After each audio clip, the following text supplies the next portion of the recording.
banker. Bob, is the money out there available for somebody who wants to start a self-storage business right now? What's the climate like?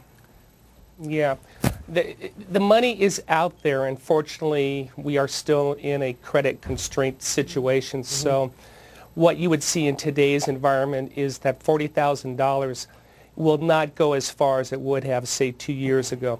Great question, though. They're planning on what they want to do. There's two things that the emailer should pay attention to. Number one, I agree with Don on the 4 C's. The other thing that bankers are looking for in startups, especially in today's environment, they really want to see some experience. They want to have that entrepreneur have some sort of background. The second thing that they need to be aware of is, I agree with Don, get to know your local business banker. Go to the location, find out where you want to do it, and get to know the banks in the area. Listen to this. Jennifer Savino is part-time pharmaceutical rep, and in her spare time, she bakes nearly, wait for it, 8,000 cookies every week as owner of Park 19 Cookies. And she needs capital so she can expand and get some help so she doesn't have to bake all those cookies by herself.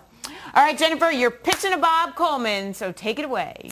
Hi. Well, I am looking to get an investment of about $75,000, and that would help us grow our business from more of a regional business to a national brand. We are looking to expand in terms of getting more equipment to help us with a higher production level, as well as get our packaging in line with something that would be acceptable to a large retail chain, and get our UPC codes.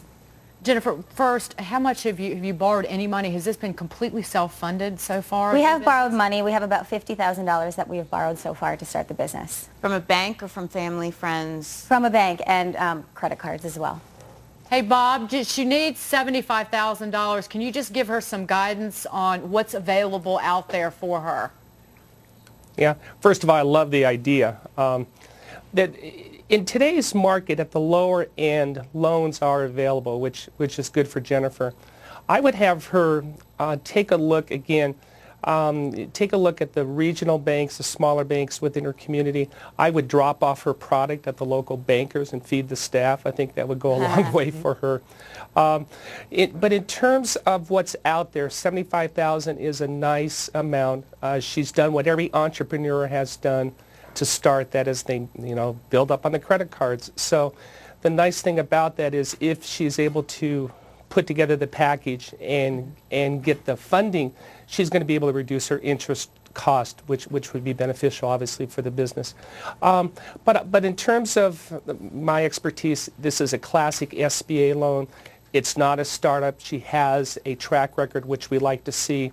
And I would just put together a small, nothing fancy, 3 or 4 page outline of what she wants to do, and start knocking on doors in a local neighborhood. With just the basic facts, I think she would find some success. I have one last quick question for her. Are there any specific bank names that you could give her about people who have really ramped up their SBA lending recently? Absolutely, but first I want to make a comment. I think it was very unfair for me to do a pitch without the cookies. So I know, and I actually heard you moaning the whole time as we were eating them, Bob. I felt terrible about that. Yeah. We'll send you some. Jennifer, where are you located? We're near Albany, New York, but we can ship nationwide off of our website. Great. Okay. The 2 largest SBA lenders today are Wells Fargo Bank and U.S. Bank. I would definitely contact them. Up in the New York area, I would contact your local community banks. Also, it's interesting, check out your local credit union. Credit unions can loan up to 12% of their assets into commercial loans, and they are making more of a play into this market. So the money is available, granted not as much as last year, but for this type of concept, I would start with those banks.